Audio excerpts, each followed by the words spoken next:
وہاں تکبر نہیں ہے، اور جب تک تکبر نہیں جاتا کچھ حاصل نہیں ہوتا، کچھ نہیں ہوتا.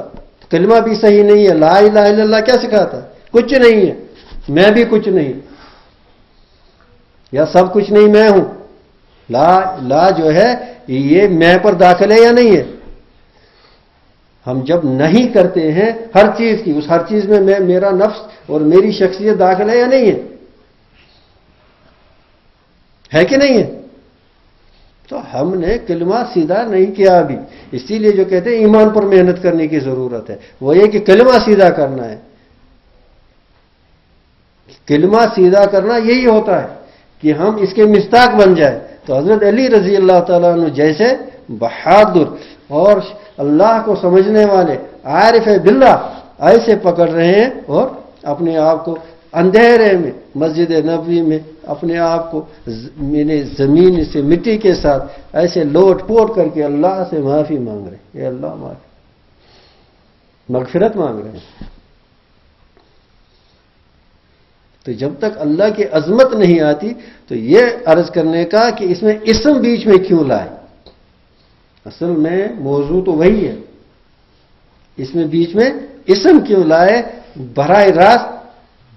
جیسے میں نے عرض کیا کہ نبوت بیچ میں کیوں ضرورت پڑی.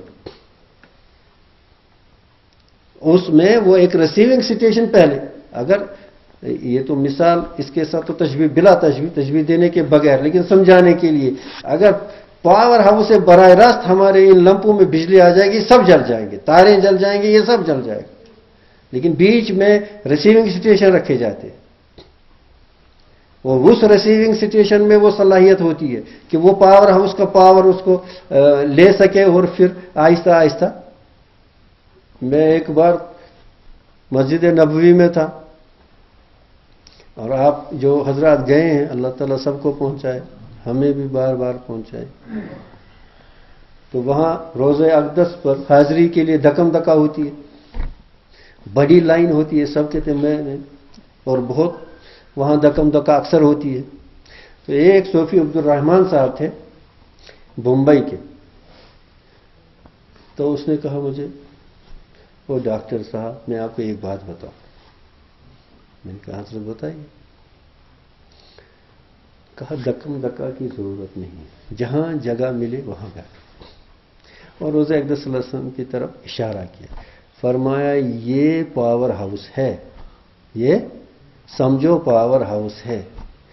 دل کا کنیکشن جڑنا چاہیے. اگر دل کا کنیکشن جڑے گا تو کشمیر میں بیٹھ کر بھی ملے گا. دکم دکا کی ضرورت نہیں. اب میں نے اس کو دیکھا، کئی دن اس کے پاس میں بیٹھتا رہا. اب عصر کے بعد وہ ہمیشہ جو ہم جو ویسٹ کوٹ جس کو صدری ہم کہتے ہیں وہ پہنتے تھے، اور اس سے اندر سے ایک چھوٹی کتاب نکالتے تھے، عصر کے بعد پڑھتے تھے پھر رکھتے تھے. اب مجھے یعنی کیوریاسٹی رہی، یہ کیا، یہ روز روز یہ مام ہو. میں نے کہا حضرت یہ کیا، مجھے بھی دکھائی. اور آپ لوگ حیران ہوں گے، چھوٹی سی کتاب آپ سب نے دیکھی، اکثر نے دیکھی ہوگی، رسول اللہ صلی اللہ علیہ وسلم کی سنت ہے، حکیم اختر صاحب کی، رسول اللہ صلی اللہ علیہ وسلم کی. روز اس کو دیکھ رہے ہیں کہ کوئی سنت مجھ سے نہ چھوٹی ہے.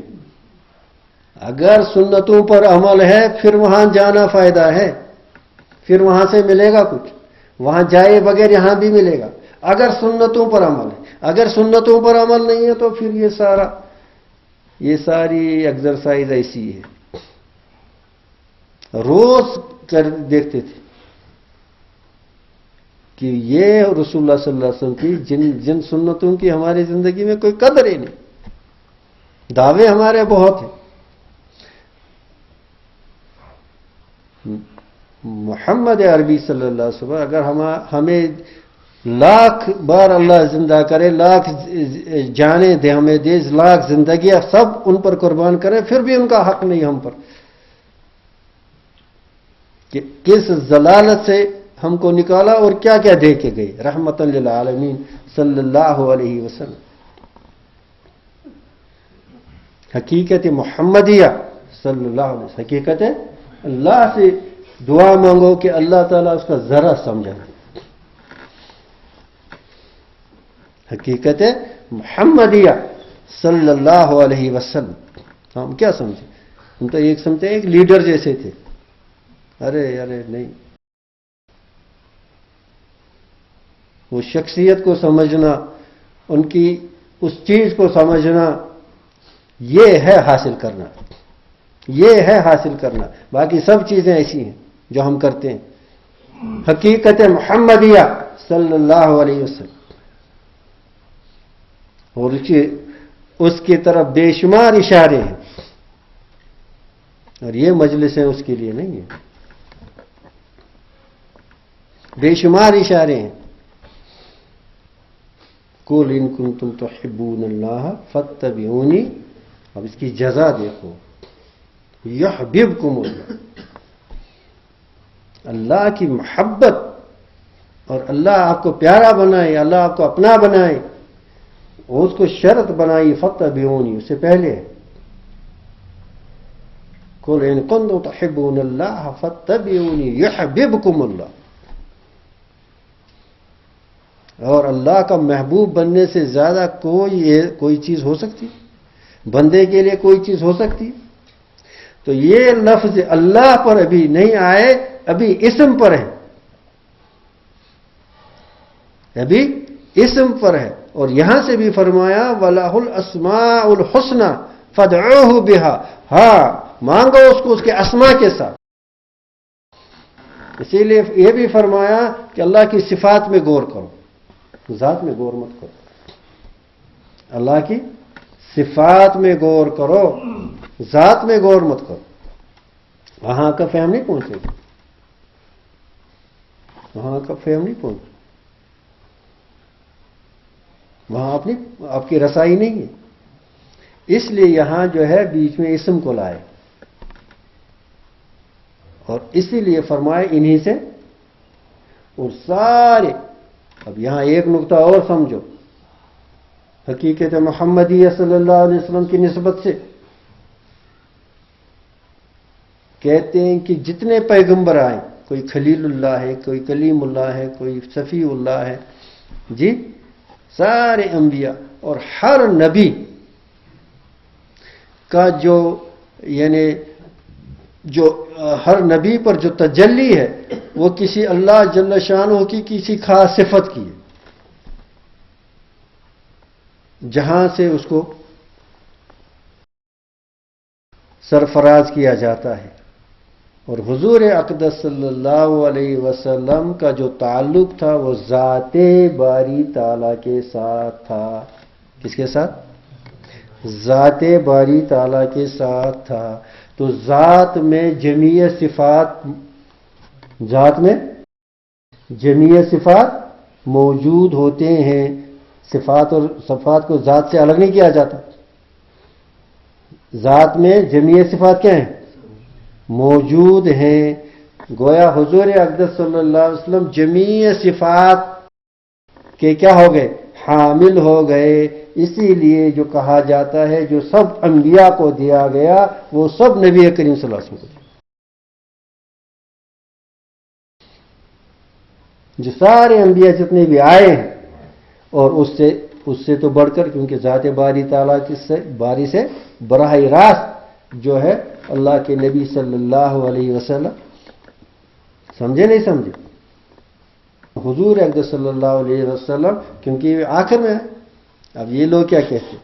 یہ لوگ کہتے ہیں کہ یہ جو فلاسفرس ہیں، اور یہ پھر وہاں سے یہ ارتقاء ہوا، یہ پروگرس ہوئی، شروع ہوئی ذہن کی، علم کی، اور یہاں چلی گئی. وہ تو یہ آدم علیہ السلام سے شروع ہوئی، پھر نوح علیہ السلام، پھر آگے چلتے گئے پیغمبر، چلتے گئے. اور یہ علمی جو نقطہ عروج کو پہنچا یہ علم، وہ حضور اس کا نقطہ انتہا نبی کریم صلی اللہ علیہ وسلم. آپ اس لیے دیکھیں گے، آپ دیکھو جتنی کتابیں امت محمدیہ نے لکھی ہیں کسی قوم نے لکھی ہیں؟ کسی قوم نے لکھی ہیں؟ کیونکہ حضور صلی اللہ علیہ وسلم کا معجزہ علمی اور قرآن کے لا تنقضی عجائب، اس کے جو عجائب بات ہے، اس کے جو اسرار ہیں کبھی ختم نہیں ہوں گے۔ پھر امید ہے کہ اللہ تعالی ہمیں ایمان کامل سے نوازے گا اور ایمان پر ہی ہمارا خاتمہ ہوگا، اور اللہ تعالی ہماری زندگی قرآن کے مطابق بسر کرنے کی اور نبی کریم صلی اللہ علیہ وسلم کی اتباع میں بسر کرنے کی توفیق عطا فرمائے گا، اور پوری امت کو ارتداد کی لعنت سے اللہ تعالی حفاظت کرے۔ اس کے لیے سب دعا کرنا چاہیے، سب لوگوں کو دعا کرنا چاہیے کہ ہمارے سارے مومن بندوں کا، مومن بھائیوں اور بچوں کا اور بچیوں کا، سب کے ایمان کی اللہ تعالیٰ خود حفاظت کرے، اور ان دشمنوں کو، یہ جو اسلام کے یہ ہیں، یہ دھوخہ باز، ان کو اللہ تعالیٰ غارت کرے۔ وآخر دعوانا ان الحمدللہ رب العالمین۔ السلام علیکم۔